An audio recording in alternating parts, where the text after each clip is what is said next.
Oke, terima kasih.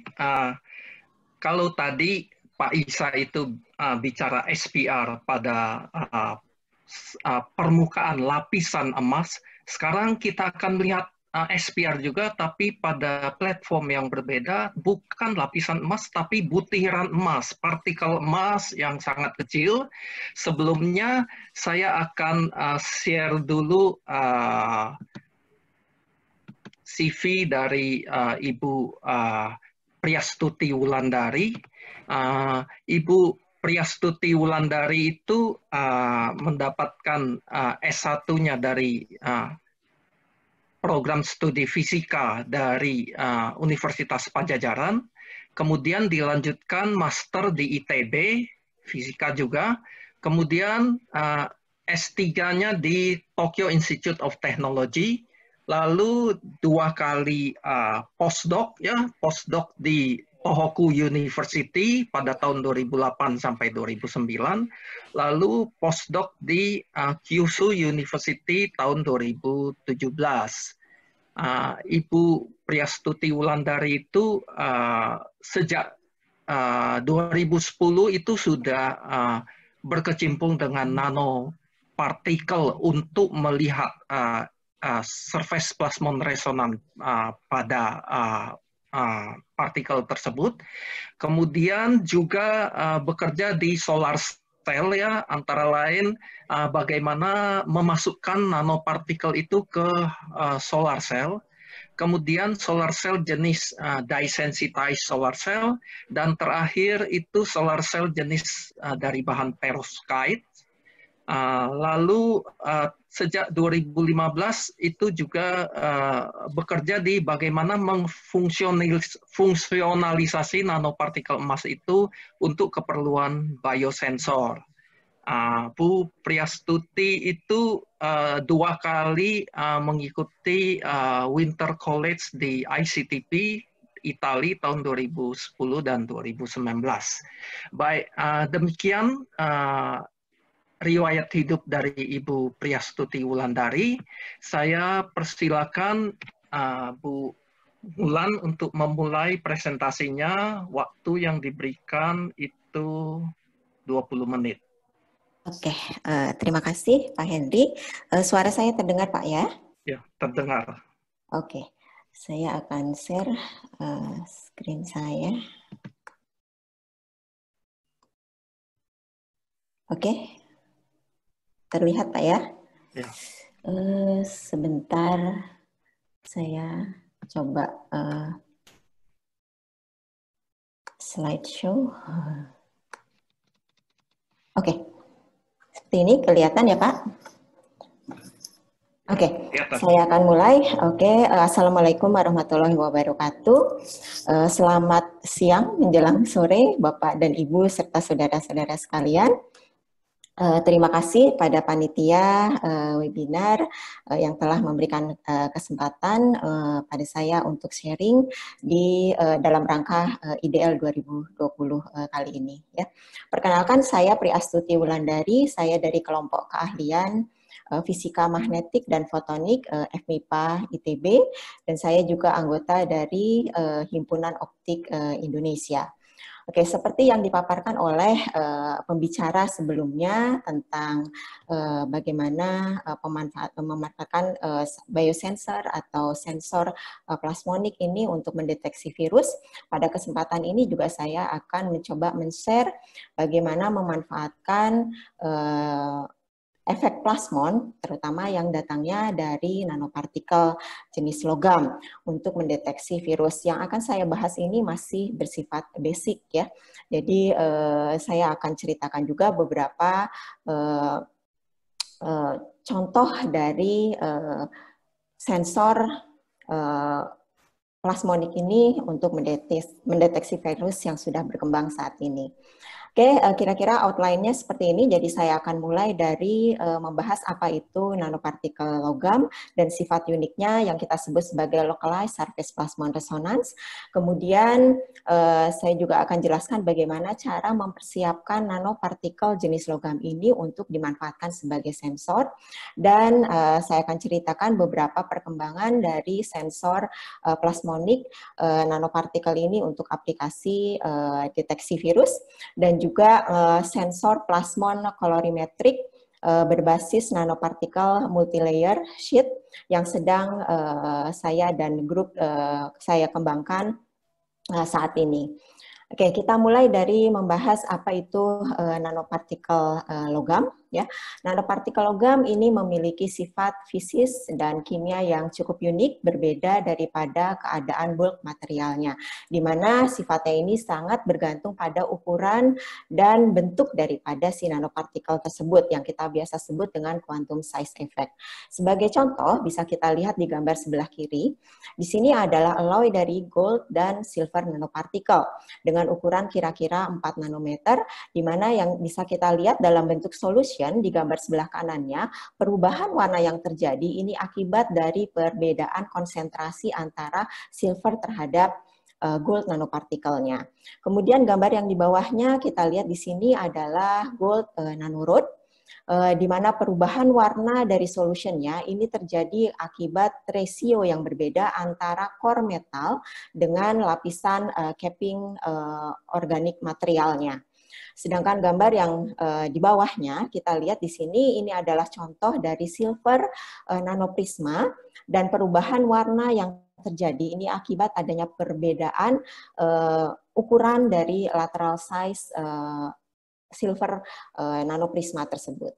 Nah, selain mengidentifikasi nanopartikel dari warna yang ditampilkannya, kita juga bisa dengan mudah melihat dari serapan atau absorbansi nanopartikel dalam bentuk solution itu dengan menggunakan UV spektrometer, seperti kita lihat di gambar sebelah kanan, di mana untuk contoh kasus gold nanopartikel terjadi pergeseran ke arah panjang gelombang yang lebih besar ketika si nanopartikel ini memiliki size yang lebih besar.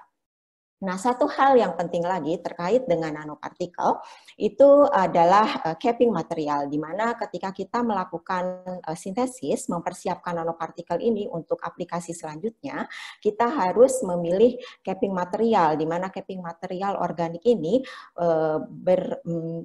dia memposisikan diri untuk melindungi si core metal. Core metal dari keadaan koagulasi maupun fusion dari metal nanopartikel tersebut. Akibatnya, spesifik properties dari nanopartikel itu ditentukan oleh ketebalan di lapisan atau permukaan daripada nanopartikel. Sebagai contoh, misalkan kelarutannya di dalam solvent tertentu atau efek localized surface plasmon yang akan saya jelaskan. Nah, jenis-jenis nano organik material yang biasa dipakai menjadi capping daripada nanopartikel ini itu biasanya diambil dari jenis karboksilat, kemudian gugus thiol, gugus nitrit, dan lainnya, atau bahkan bisa menggunakan biomaterial. Oke, nah saya harus jelaskan terlebih dahulu apa surface plasmon resonan tersebut. Nah, surface plasmon resonan ini terjadi pada lapisan antara atau interface antara permukaan logam dengan bahan dielektrik. Jadi ini merupakan gelombang permukaan elektromagnetik yang non-radioaktif, di mana berpropagasi secara dalam arah paralel di permukaan antara logam dengan lapisan dielektrik, seperti kita bisa lihat pada gambar sebelah kanan. Jadi kita lihat di sini osilasi daripada kolektif elektron ketika dikenai oleh cahaya luar yang memiliki frekuensi sama dengan frekuensi dari gelombang plasmon tersebut. Nah, sifat ini kemudian sangat bergantung pada permittivity dari lapisan metal dengan dielektrik materialnya, dan konstanta propagasinya bisa kita definisikan dengan persamaan seperti berikut. Nah, lalu bagaimana keadaan surface plasmon resonan ini ketika terjadi pada nanopartikel, ya? terutama jenis perak atau emas, seperti kita lihat pada gambar di bawahnya. Di sini juga hal yang sama terjadi, di mana terjadi osilasi kolektif elektron ketika di-excite dengan cahaya. Dan ini akan menghasilkan medan listrik yang cukup besar.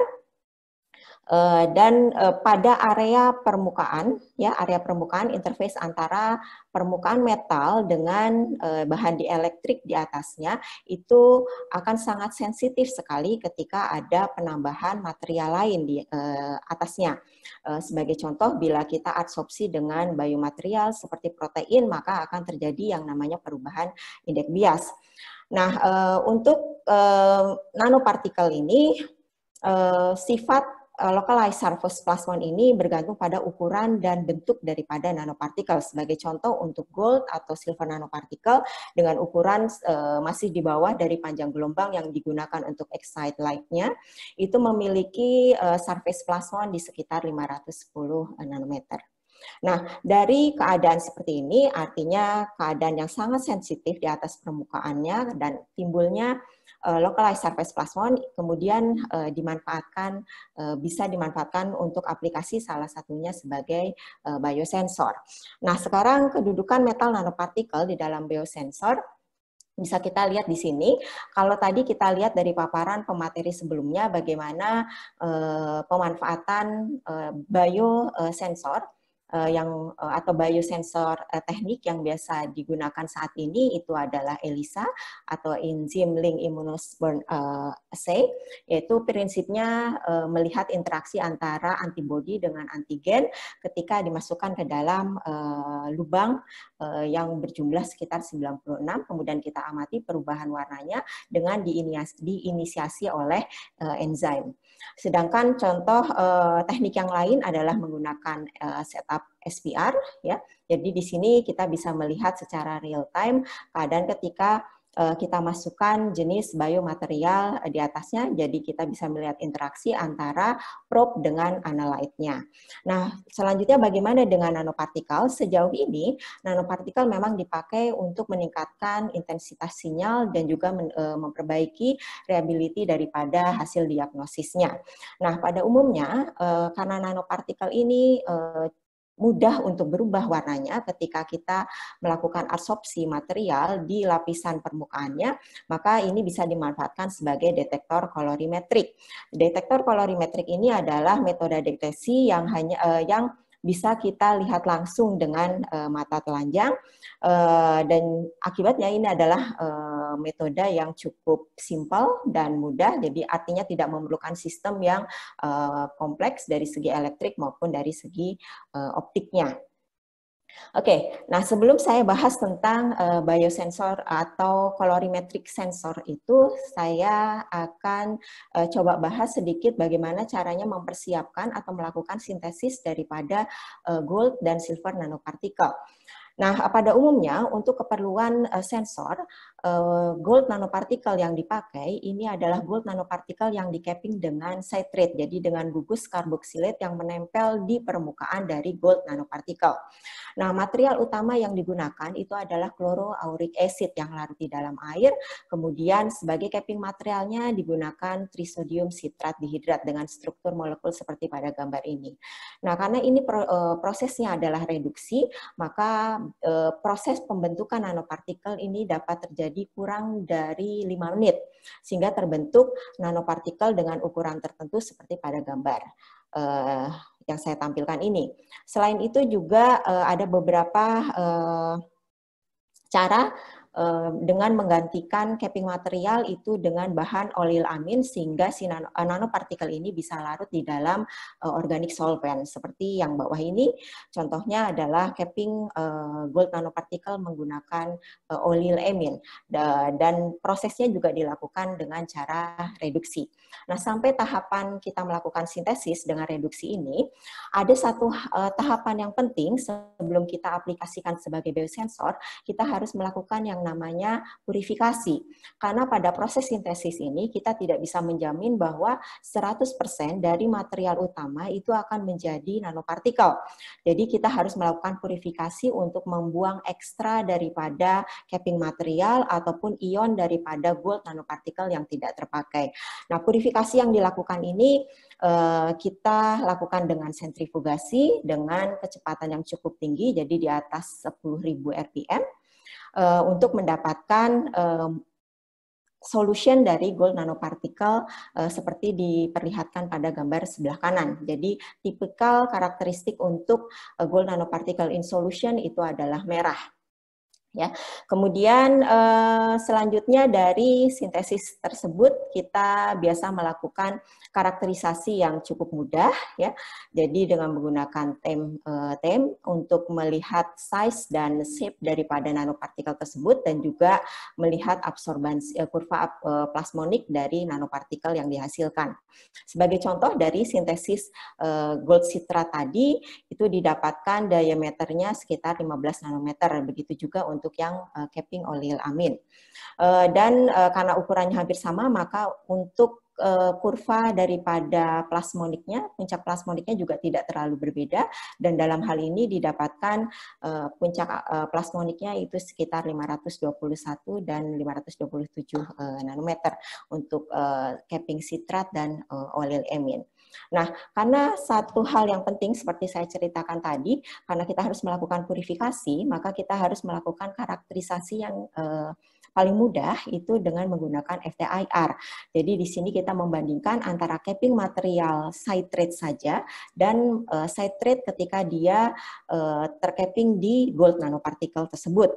Nah, ternyata bisa kita amati di sini terjadi perbedaan peak position dan juga enhance dari peak tersebut akibat adanya localized surface plasmon. Seperti kita lihat di gambar yang bawah, mungkin tidak terlalu jelas, tapi seperti yang saya tunjukkan di sini, untuk ikatan karboksil, ternyata ini berbeda sekali ketika karboksil ini dia menempel di gold nanopartikel dibandingkan dia dalam keadaan free. Jadi karboksil ini bisa dikatakan dia sudah berada di lingkungan daripada si localized surface plasmon gold nanoparticle. Nah, setelah ini tercapai, baru kita bisa melakukan aplikasi selanjutnya sebagai sensor. Nah, ini saya akan ceritakan sekilas saja bagaimana untuk sintesis silver nanopartikel. Jadi sama, hanya suhunya yang digunakan lebih tinggi daripada gold nanopartikel. Nah, untuk silver nanopartikel yang sudah kita coba di lab ini menghasilkan ukuran sekitar 5 nanometer, jadi lebih kecil dibandingkan dengan gold nanopartikel dengan puncak absorbansinya di sekitar 427 nanometer. Oke, nah sekarang saya akan coba membahas beberapa perkembangan daripada aplikasi nanopartikel jenis emas untuk colorimetric sensor. Sebagai contoh yang pertama, ini adalah pemanfaatan gold nanopartikel untuk mendeteksi DNA sequence ya, yang berbasis pada interaksi elektrostatik antara DNA dengan gold nanopartikel. Nah, tadi mungkin presenter sebelumnya sudah menjelaskan bahwa ada dua kondisi DNA, yaitu single strand DNA dan double strand DNA.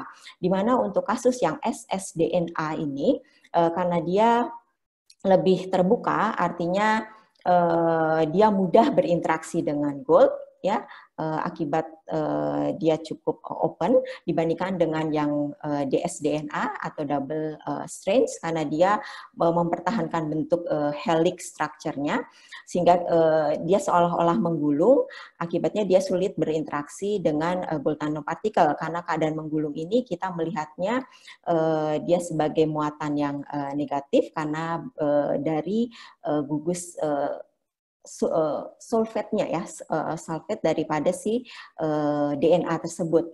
Nah, akibatnya kita hanya bisa mengamati untuk keadaan yang ssDNA.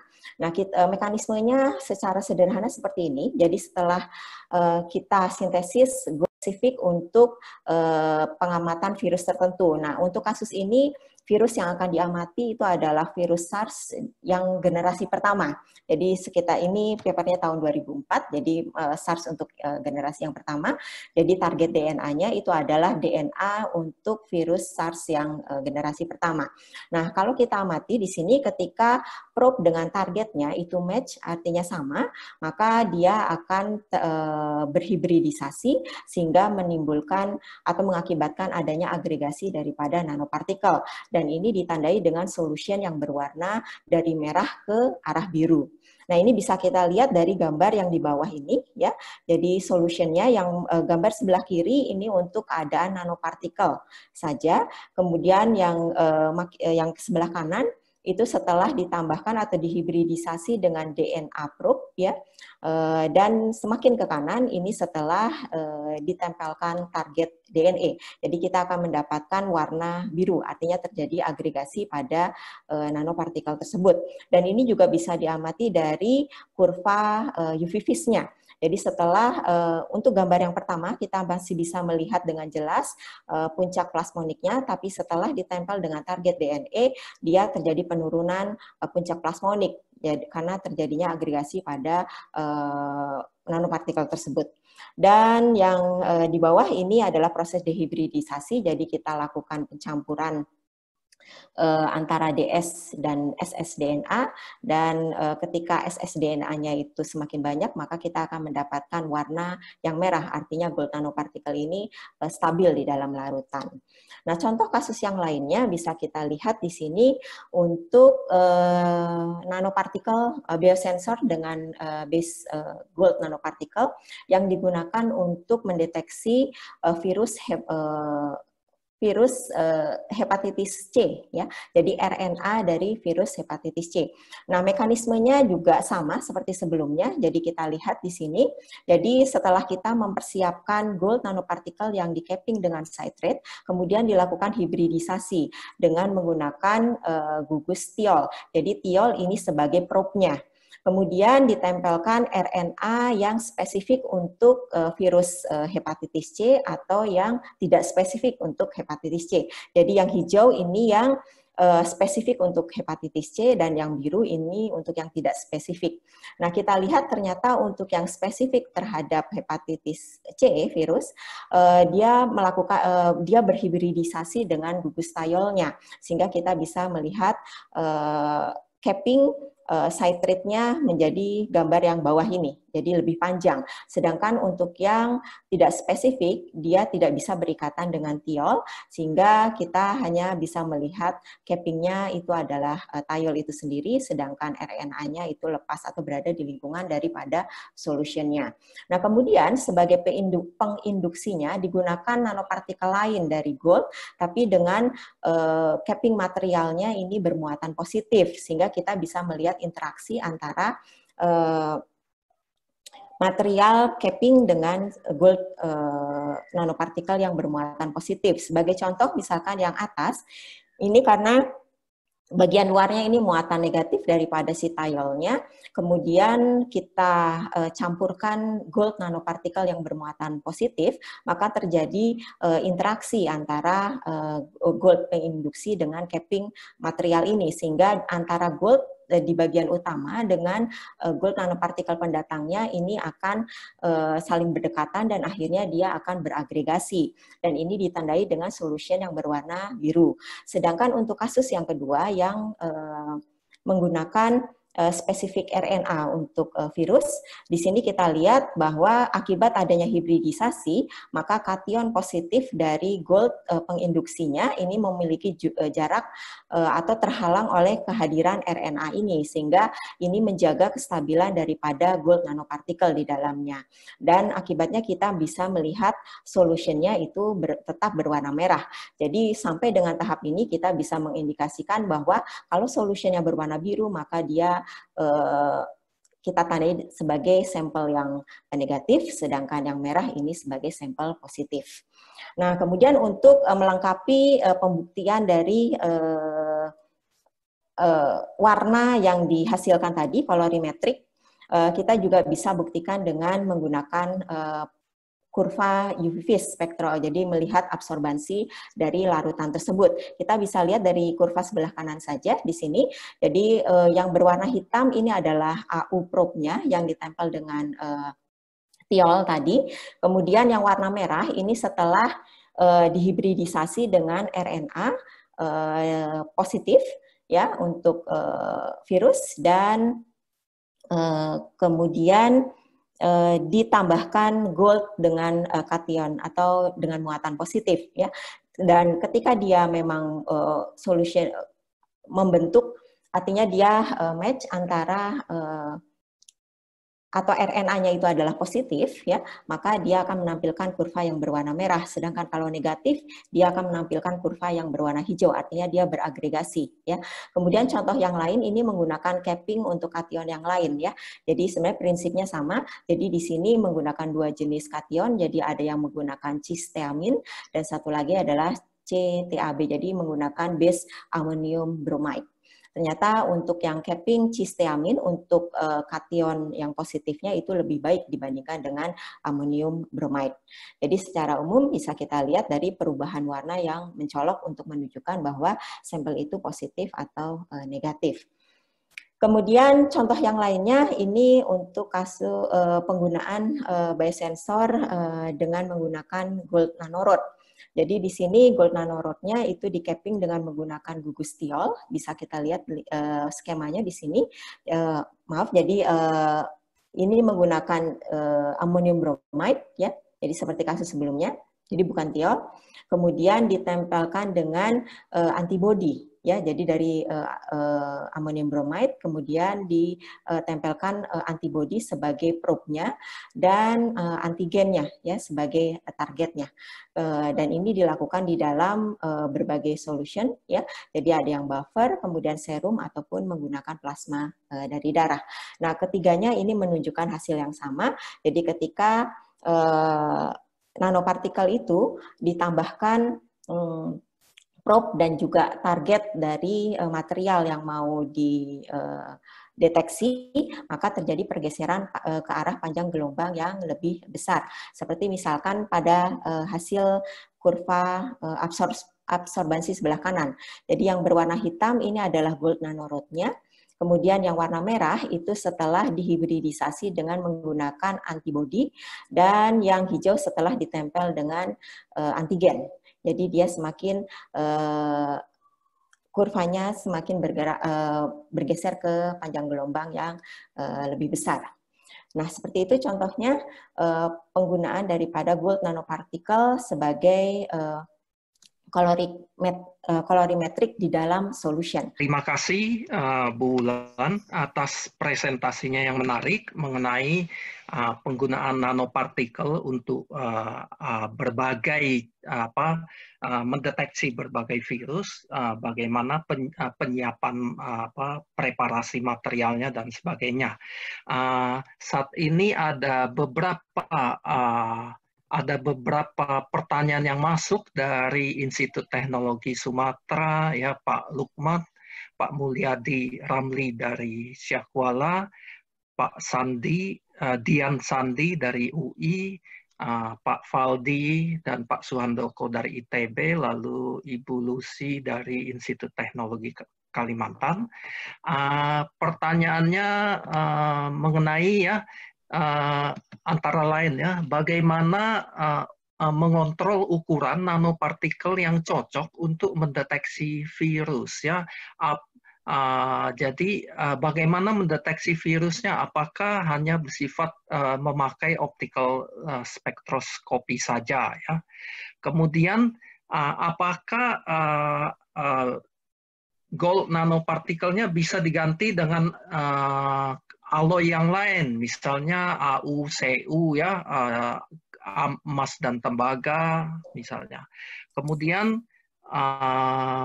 bagaimana, apakah mungkin ya target itu membunuh virus COVID melalui teknik, jadi ini bukan mendeteksi tapi membunuh virusnya menggunakan teknik plasmonic heating ya. Saya rasa itu dulu, silakan dijawab. Oke, Yang pertama ya Pak ya, ini terkait dengan ukuran daripada nanopartikel ya. Jadi kalau untuk keperluan nanopartikel ini sebagai sensor untuk mendeteksi virus, ya tentu kita harus tahu ukuran virusnya terlebih dahulu. Nah, selanjutnya setelah kita tahu ukuran dari virusnya, baru kita bisa memikirkan bagaimana mempersiapkan ukuran daripada nanopartikel tersebut. Ya, jadi memang betul kita bisa merancang sebelumnya ukuran nanopartikel yang akan kita buat.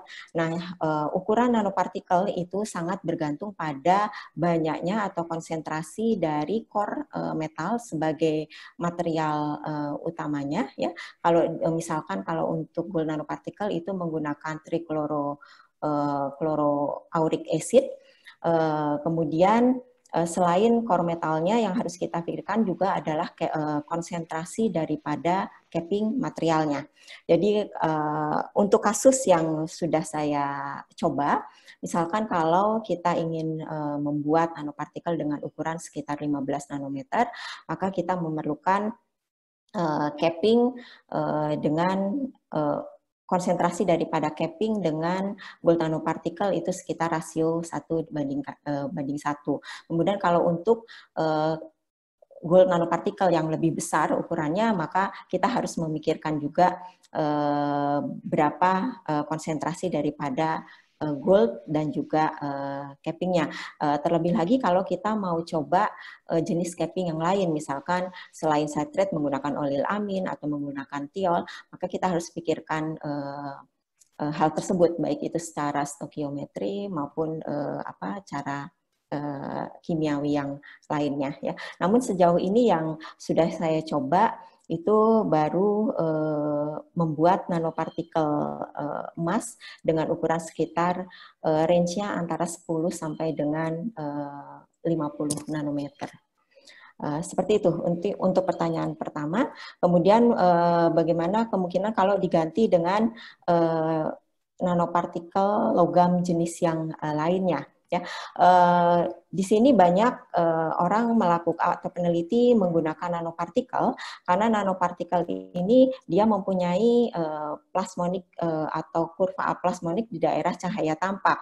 Karena ini untuk keperluan colorimetric sensor, maka kita akan mencari daerah-daerah yang memang bisa kita lihat secara mata langsung. Jadi salah satunya itu adalah gold nanoparticle. Bahkan meskipun saya kembangkan silver nanoparticle, sejauh ini juga belum banyak dikembangkan sebagai colorimetric sensor, kecuali sebagai penginisiasi yang saya jelaskan tadi. Jadi memang sejauh ini masih orang masih banyak berkecimpung menggunakan gold nanoparticle. Seperti itu pertanyaan yang kedua. Pertanyaan yang ketiga itu apa ya tadi Pak ya? Membunuh virusnya. Oh oke. Kemungkinan untuk jadi bukan untuk mendeteksi virus tapi membunuh virusnya.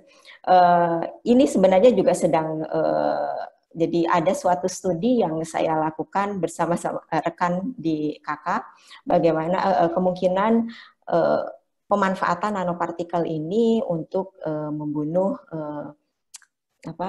virus yang berada di area daripada localized surface plasmon dengan salah satunya menggunakan pemanasan.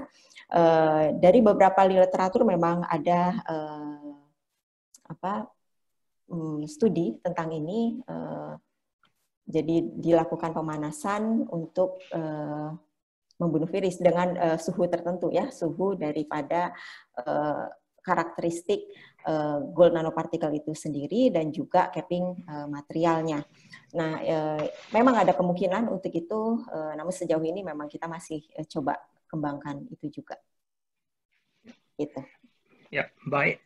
Terima kasih, Bu Wulan. Masih ada beberapa pertanyaan, tapi karena waktu kita nggak memungkinkan, kita akan tutup sesi ini. Kami mengucapkan terima kasih kepada Bu Wulan. Saya kembalikan kepada